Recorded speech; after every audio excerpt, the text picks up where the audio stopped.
Rais wa Zanzibar na mwenyekiti wa Baraza la Mapinduzi Dr. Hussein Ali Mwinyi amesema wakati umefika kwa chama cha Jumuiya ya Afrika Mashariki kuangalia fursa zaidi za ushirikiano na maendeleo kwa manufaa ya nchi zao. Furahi kwamba nafasi hii tumeipata sisi Tanzania, na bila shaka tutakuwa karibu katika kuona fursa zozote ambazo zipo, basi tuwe karibu zaidi na ofisi yako kwa ajili ya kufanikisha.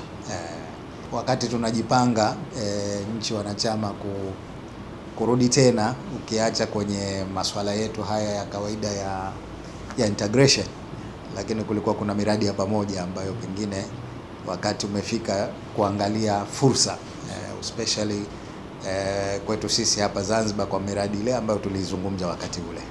Mwinyi ameyasema hayo leo tarehe 17 Aprili 2026 alipokutana na Katibu Mkuu wa Jumuiya ya Afrika Mashariki Balozi Stephan Patrick Mbundi aliyefika Ikulu kujitambulisha na kuaga rasmi. Aidha, Dr. Mwinyi amemhakikishia Balozi Mbundi kuwa Serikali ya Mapinduzi ya Zanzibar kwa kushirikiana na Serikali ya Jumuiya ya Muungano wa Tanzania itaendelea kushiriki kikamilifu katika utekelezaji wa majukumu ya pamoja ya Jumuiya ya Afrika Mashariki na kumtakia kila la kheri katika utekelezaji wake wa majukumu yake mapya. Amesema wakati jumuiya hiyo inajipanga kuimarisha ushirikiano, wakati umefika kwa nchi wanachama kuangalia fursa za utekelezaji wa miradi ya pamoja.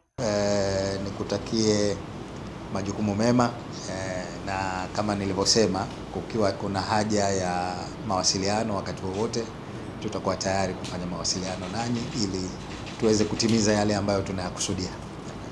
Naye Katibu Mkuu wa jumuiya hiyo ameahidi kuwa Jumuiya ya Afrika Mashariki kushirikiana na kufanya kazi kwa ukaribu zaidi na Zanzibar, pamoja na kumpongeza Rais Dr. Mwinyi kwa mafanikio na maendeleo yaliyofikiwa na Zanzibar hivi sasa, ikiwemo kuimarisha amani. Tuna mengi ya kujifunza kutoka SMZ. Kwanza ni kupanga vipaumbele na matumizi sahihi ya rasilimali fedha, lakini utendaji ni matokeo kama nilivyosema umeacha alama.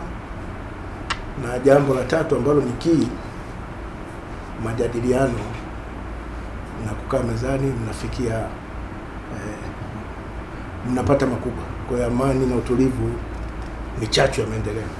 Na Mheshimiwa Rais, ninaamini mafanikio makubwa ambayo umeyapata yametokana na mwelekeo wako wa kutoa kipaumbele kwa amani na utulivu Zanzibar. Aisha Chaz, Tifu TV.